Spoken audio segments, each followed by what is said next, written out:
السلام عليكم ورحمة الله. ازيكم عاملين ايه؟ يا رب تكونوا بخير. النهاردة بقى فيديو جديد وروتين جديد، روتين يومي. زي ما احنا متعودين مع بعض. الروتين بتاعنا النهاردة في المطبخ، يعني هنشتغل نعمل شوية المواعين اللي معانا دولت. عايزة اقول لكم يا جماعة، في ناس بتقول يعني هو انت كل فيديو هتطلعي تغسلي لنا مواعين؟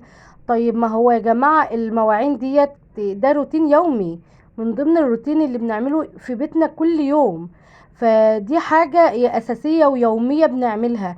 ومحتوى القناة بتاعتي قايم على اليوميات وعلى الروتينات وعلى الوصفات، فطبعا أي حاجة أنا بعملها بشاركها معاكم. فطبعا اللي بيحب أمل يعني هيتقبل منها أي حاجة. فزي ما انتوا شايفين كده بغسل شوية المواعين اللي معايا. النهاردة كان اليوم صعب شويتين تلاتة الصراحة، بس الحمد لله على كل حال. النهاردة كان اول يوم امتحان لملك. ملك بنتي الكبيرة في سنة 5 ابتدائي. فالنهاردة كان يوم بادئ كده دروس من الصبح بدري، وبعد كده الامتحان، وبعد الامتحان رجعت تاني يا حبيبتي، راحت الدرس تراجع. وما زالت لحد دلوقتي، يعني انا بسجل لكم الفيديو بعد المغرب وهي لسه والله ما جاتش. فبجد ربنا يا رب يجعل تعبهم كده ان شاء الله بفايدة، ويجعل تعبنا احنا كمان معاهم بفايدة، لان الام بتتعب يمكن والله اكتر من العيل ذات نفسه يعني. الام هي اللي دايما شاغله بالها، هي اللي دايما بتجري ورا الولاد في كل حته، هي اللي دايما بتهتم. انت عندك درس النهارده، انت عندك درس النهارده، خدت ايه، عملت ايه. وطبعا ممكن في ولاد كتير يعني ربنا يا رب يهديهم مش في دماغهم اساسا، يعني بالذات الصبيان مش في دماغهم انك مثلا عندك درس الساعه كذا. لو الام ماهاش صاحيه وواعيه كده ومصحصحه، العيل ممكن عادي الدرس يروح عليه والمراجعة تروح عليه، ومش في دماغهم حاجة خالص. فبجد يعني ربنا يهديهم يا رب، ويجعل تعبنا وتعبهم يا رب ان شاء الله كده بفايدة، ويصلح حالهم يا رب وحالنا، ويجعلهم كده يا رب ذرية صالحة يا رب. اللهم امين. ولادي وولادكم وكل اللي بيسمعني يا رب اللهم امين. ويعن عليهم يا رب ان شاء الله كده، ونشوفهم ان شاء الله في احسن المراتب واحسن الاماكن باذن الله. كل ام وكل اب بيتمنوا يشوفوا ولادهم احسن حد في الدنيا. وزي ما انت بتقدري يعني بتعملي اللي تقدري عليه واللي ما تقدريش عليه كمان، علشان ما تأثريش في حقهم، وعلشان يبقوا مش محتاجين لأي حاجة، ويبقوا زيهم زي اصحابهم وزمايلهم، ويبقوا كمان مش ناقصهم اي حاجة. فده جهد يعني كبير جدا على الام وعلى الاب والله. هو على الاب طبعا اساسي، وعلى الام كتربيه وكرعايه واهتمام وكده. بجد يعني ربنا يا رب يجعل تعبنا معاهم يا رب ان شاء الله كده بفايده. وزي ما احنا تعبانين معاهم في صغرهم كده، يا رب ان شاء الله لما يكبروا يبرونا ويفتكروا التعب اللي احنا تعبناه معاهم ده، ويكونوا كده سند وظهر لينا كده يا رب اللهم امين. فبجد التربية دي يا جماعة يعني هي زرعة انت بتزرعيها وبتحصديها. هتزرعي قسوة هتلاقي قسوة، هتزرعي حنية واهتمام هتلاقي حنية واهتمام وتقدير كمان. وطبعا إلا من رحم ربي، يعني في ناس يعني أهاليهم في ناس كتير كانت حياتهم صعبة جدا وهم صغيرين. كانت حياتهم زي ما قلت لكم كده صعبة جامد يعني، وكان الاهل قاسيين جدا عليهم وهم صغيرين. بس طبعا لما كبروا وعرفوا ان يعني في عقوق والدين، وفي ان مهما كان الاب والام كانوا قاسيين او كانوا بيعاملوا ولادهم معاملة سيئة، فما ينفعش ان احنا نرد ده في الكبر، ما ينفعش طبعا. لا ديننا ولا الادب والاخلاق بيحتموا علينا كده. مهما كان كنت بتشوفي من امك وابوك وانت صغيره اسوأ، فلما تكبري لازم يعني يشوفوا منك العكس. الموضوع صعب، ما بقولكوش لا. انا قلت لكم ان التربيه عباره عن زرعه بتزرعيها وبتحصديها. فطبعا يعني البني ادم لما بيكبر وبيعرف الحلال والحرام، فبيخاف يقع في عقوق والدين. فبالتالي انت بتعملي اللي تقدري عليه معاهم علشان الحرمانية وعشان ربنا يبقى راضي عنك.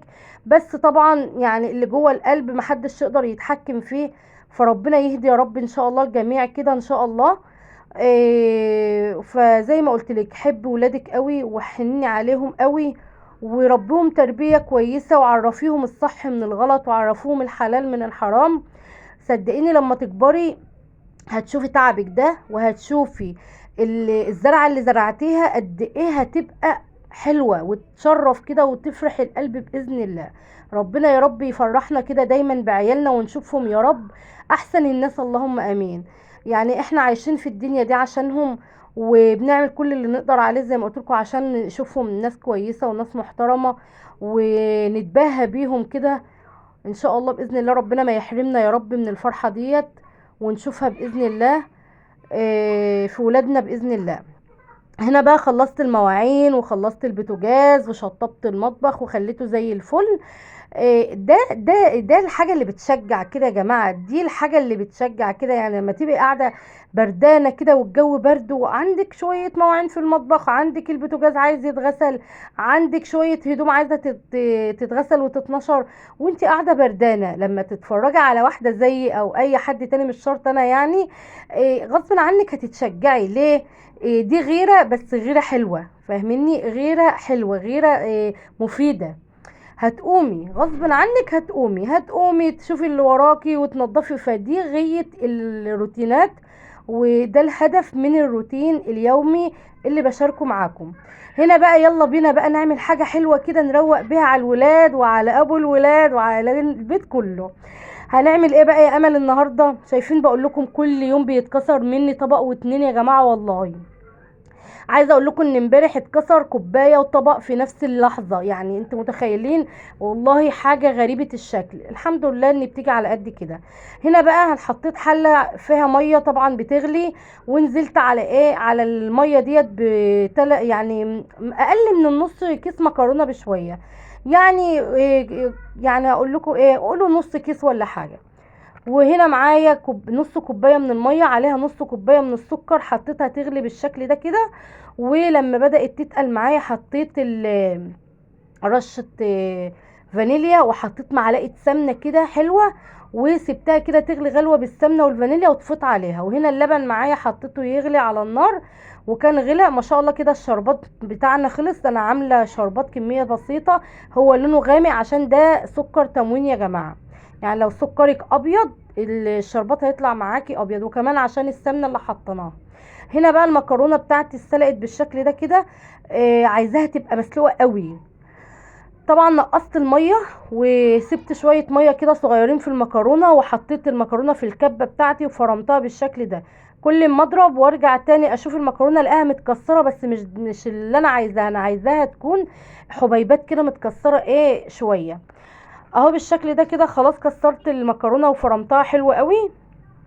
هرجع تاني احطها في الحله بتاعتي.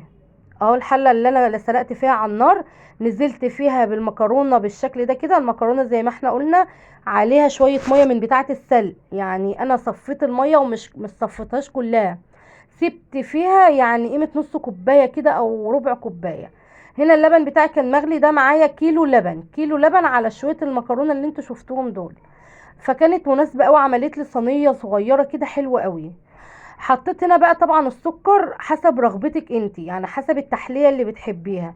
انا حطيت 5 معالق من السكر، 5 معالق كبار من السكر، علشان يعني احنا مش بنحب الحاجة مسكرة قوي. وكمان انا عاملة شربات زي ما انتوا هتشوفوا دلوقتي، هنحطه على وش الصينية. شوفوا هنا بقى الحركة اللي حصلت. انا بحط السمنة، بس مش عارفة السمنة عشان كنت مطلعاها من التلاجة بقالها شوية ففكت من تحت. بطلع اللي بحط بالمعلقه، راحت قطعه السمنه كلها واقعه، بس الحمد لله اشتلتها ويعني ما جرالهاش اي حاجه خالص. هنا بقى كانت المكرونه بتاعتي غلت كويس باللبن. سبتها تغلي شويه حلوين كده. معايا بقى معلقتين من الدقيق يا جماعه، ما حطيتش نشا، معلقتين من الدقيق. صدقيني الدقيق بيخلي قوام المكرونه كريمي وجميل جدا احسن من النشا. حطيت معلقتين ميه على معلقتين دقيق وضربتهم كويس قوي، نزلت على المكرونه بيهم، غلت غلوتين كده وخلاص كده. اللي معايا الصينيه بتاعتي مدهونه سمنه.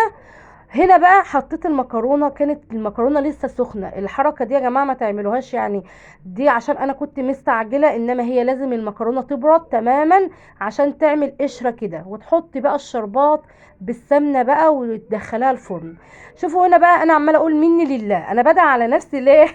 علشان انا كنت خلصت المطبخ وخليته زي الفل. طب ليه بعمل في نفسي كده؟ عملت مواعين تاني، وقفت غسلت مواعين تاني. بسم الله ما شاء الله، شكل المكرونه بتاعتنا طالعه من الفرن، والريحه كانت مفحفحه بقى وايه، قلب البيت كله. بسم الله ما شاء الله. ده كان شكل المكرونه، طبعا سخنه فسيبتها تبرد، ما ينفعش اقطعها غير وهي بارده خالص، فاضطريت ان انا ما اقطعهاش معاكم لان لازم تبرد، وانا كنت مستعجله الصراحه وعايزه ارفع الفيديو. والسلام عليكم ورحمه الله وبركاته.